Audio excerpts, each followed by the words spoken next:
In this video, we're going to take a bit of a deeper look at the decision boundary in binary logistic regression. We're specifically going to look at the relationship between the decision boundary and the parameter vector, what we sometimes just call the weight vector. As a little spoiler, what we will see is that the weight vector is always orthogonal to the decision boundary if we look at the weight vector in the feature space. Let's take a closer look at the decision boundary. So the decision boundary are the values of x for which we're perfectly unsure about whether the input is in the positive or the negative class. Stated more formally, these are the values of x for which the output of our model is at 50%, a 0.5, for the probability of belonging to the positive class. And that implies that it's also a probability of 50% of x belonging to the negative class. Now, if we're using binary logistic regression, then our model is defined as the sigmoid of W transpose times x. And given the definition of the sigmoid, you can go and convince yourself that the values of x, where if we take the sigmoid of W transpose x and get a value of 0.5, those values of x would be the values where W transpose times x is equal to 0. This is one case where it might actually be easier to explicitly include the bias term. So here in this first statement here we still use this little hack where we pretend that the first dimension of x is equal to 1. And what we do now is we're going to rather write out explicitly the bias term. So here we've got the sigmoid of W0 plus W transpose times x, and here this x doesn't include the first dimension as 1. The first dimension of x would just be whatever that feature's value is.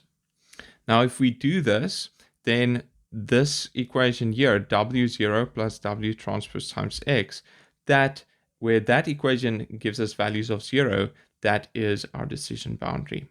To get more of intuition for what the decision boundary looks like, we're just going to look at an example in 2 dimensions. And what I've done here is I've just written out a number of steps that we're going to follow, and then we're going to see what the decision boundary looks like in the feature space in this 2-dimensional case. So maybe you can just pause here and actually try and do these steps on your own before looking at the rest of the video. Cool, I hope you made a solid attempt to do that.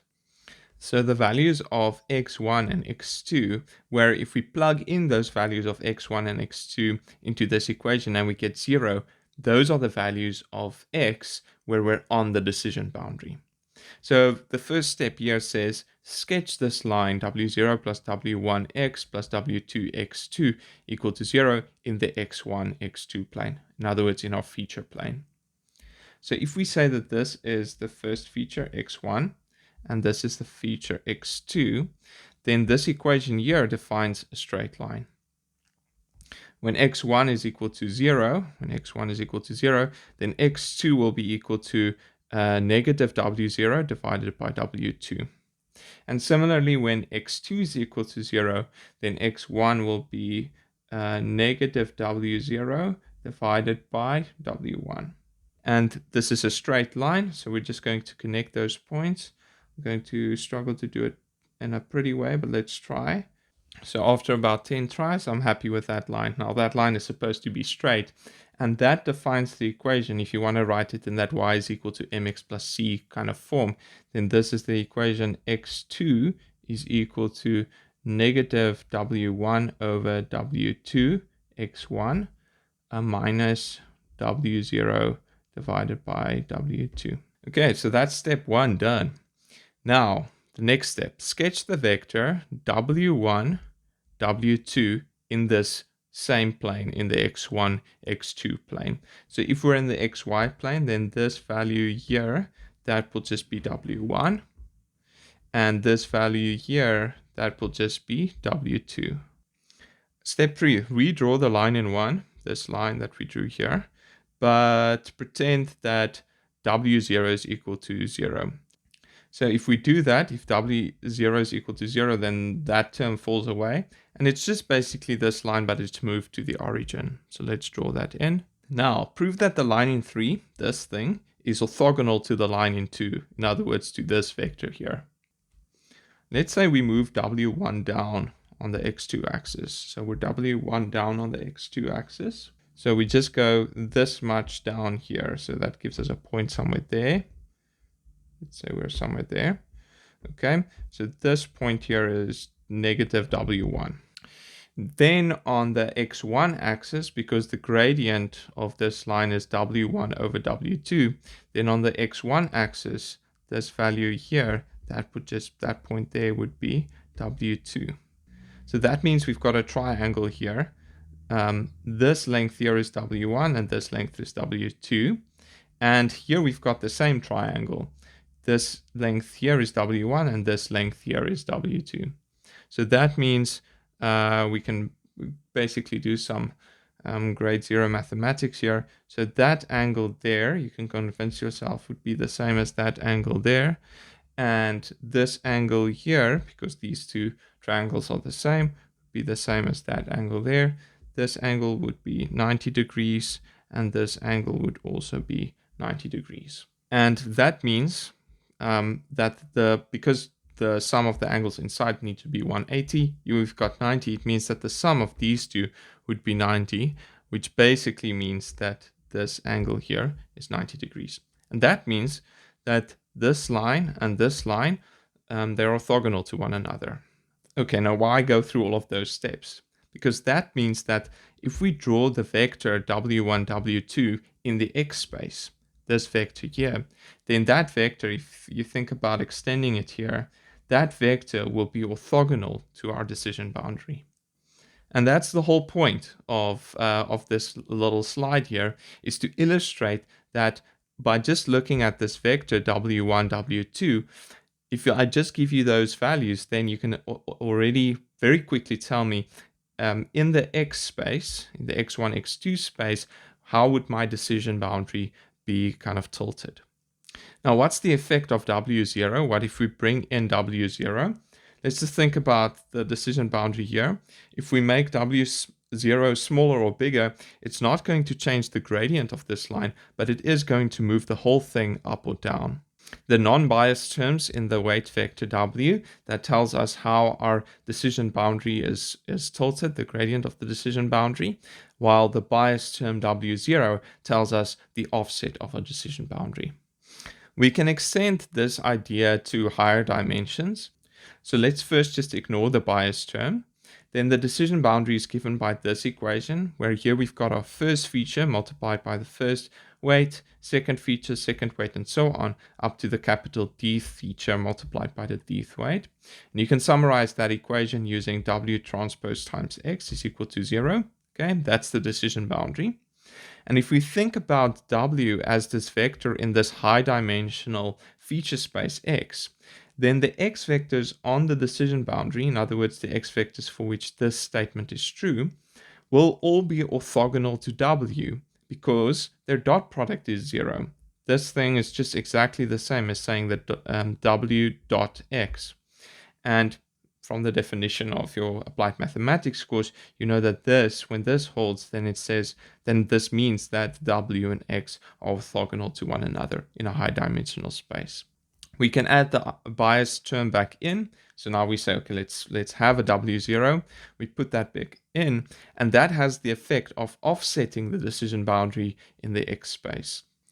So the whole point of these first two slides are to convince you that the W vector here, that is orthogonal to the decision boundary. So let's use that insight that the weight vector W is orthogonal to our decision boundary to get a little bit more insight into what gradient descent does when you're using it to optimize a binary logistic regression model. So in one of the previous videos, we saw that the partial derivative of the negative log likelihood, the loss that we're using to optimize this model, with respect to the weight vector is given by this equation here. And if we're going to use gradient descent to optimize this loss, then what we're going to do is we're going to take the current value of the parameter vector, and then we're going to subtract the learning rate times the partial derivative. And we're going to set that to the new value of W. And we're going to keep on doing this.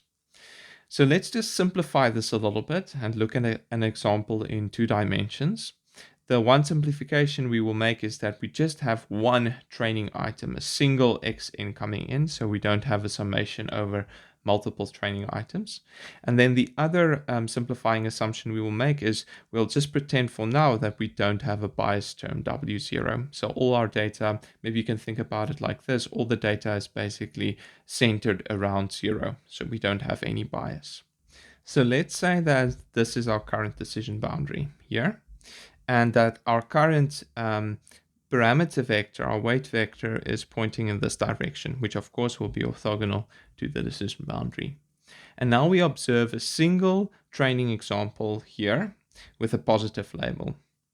Now actually the current decision boundary is super bad because the decision boundary, and I didn't say this in the previous slide, and you can convince yourself of this, it always points in the direction of the positive classes. So according to the model at the moment, this is all positive and this is all negative.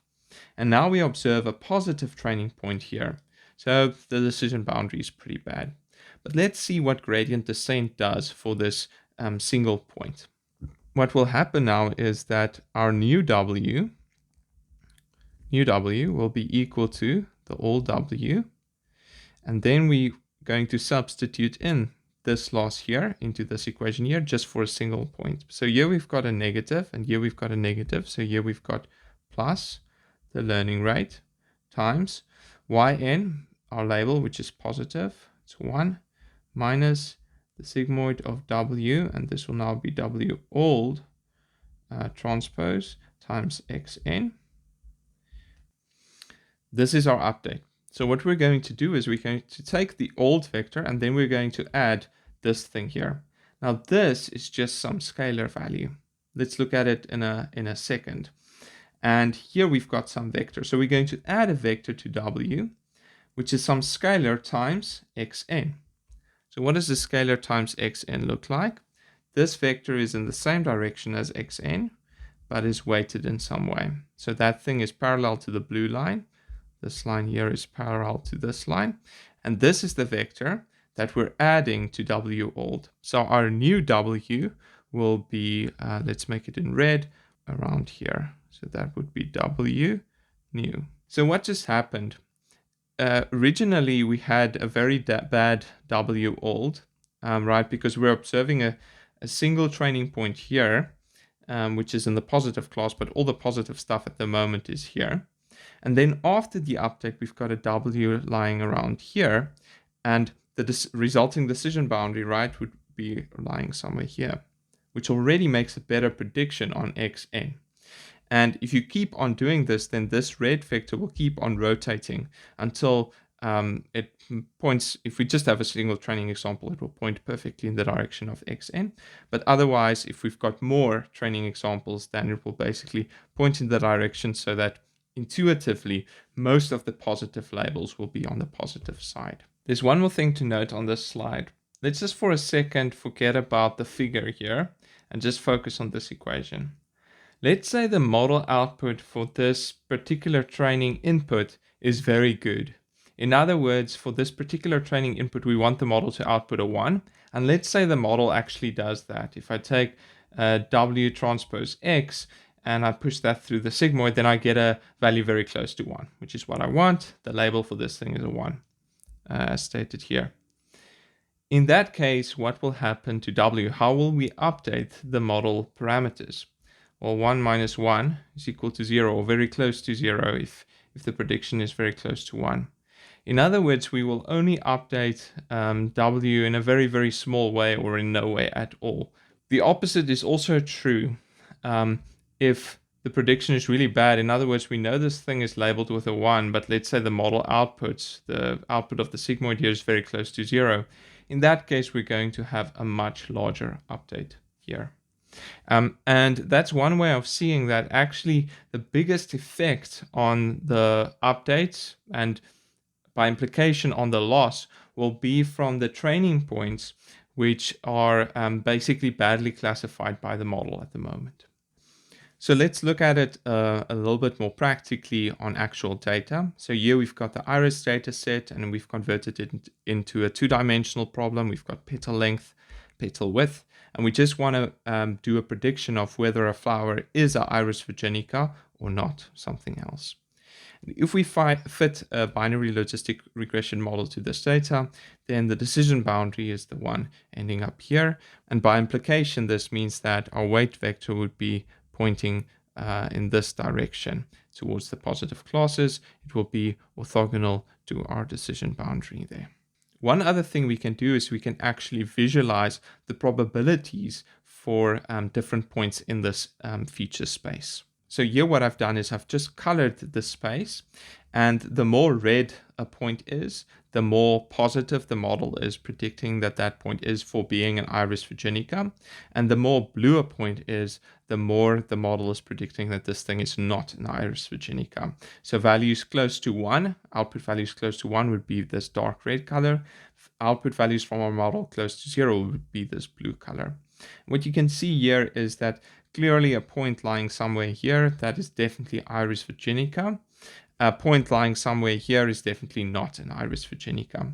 And then close to the decision boundary from the previous slide, which runs somewhere here, there's a little bit more ambiguity. So just off the decision boundary, you will have a probability higher than 0.5, and just off it, on the other side, you will have a probability just lower than 0.5.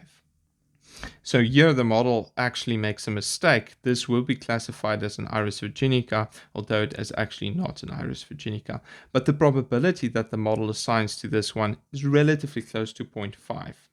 So that's pretty cool. The model almost gives us a score telling us how confident it is in its prediction. So here we've got another visualization where we've got an x1, that's the petal length, and x2, the petal width. And it's the same data as we saw on the previous slide, but what I've done now is on the z-axis, I've plotted the probability of being in the positive class given some input vector, a feature vector x, and our parameter vector w, the one that we fit.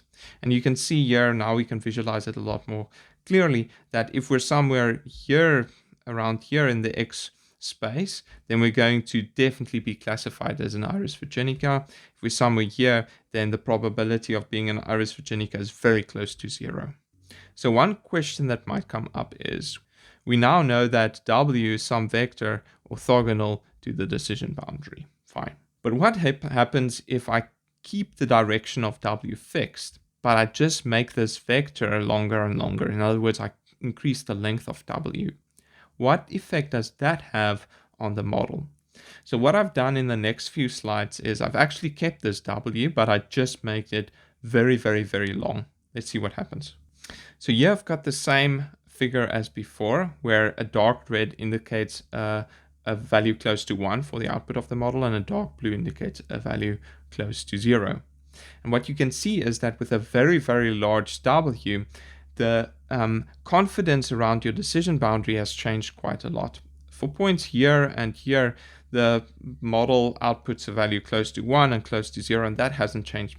But for the points close to the decision boundary, you can see that we're making much more sharper predictions for the model. That's even more clear when we actually visualize the probability surface. So here you can see that we've got this very, very sharp edge here, where on just this side of the edge, we're very confident that it isn't an iris virginica, and just on the other side of the edge, we're very confident that it is indeed an iris virginica. So let's just summarize everything we saw in this video. The one thing is that the bias term W0 basically just offsets the decision boundary. The direction of W, our weight vector or parameter vector, influences the direction of the decision boundary. More specifically, W is always orthogonal to the decision boundary. And when I use W here, just for the moment, I'm not including W0 into that vector here. The length of W, again ignoring W0, influences the steepness of the decision boundary. So if we have a very, very large W, something with a very big norm, then we will have a much more steeper decision boundary. And if we are in that setting with a very large W, then points that are very close, but just off the decision boundary, will still be assigned a very high or very low probability. If we have a small w in contrast, something that's shorter than the w here, then the probability assignment over the decision boundary will be more gradual. It's quite interesting how much we can just see from a single weight vector in binary logistic regression. One thing that is a bit interesting in logistic regression is that although in some way it is a nonlinear model, it has that sigmoid function, the decision boundary is still a linear function. It's a straight line in this feature parameter space. And in the next video, we will see how we can actually allow logistic regression to make nonlinear decisions.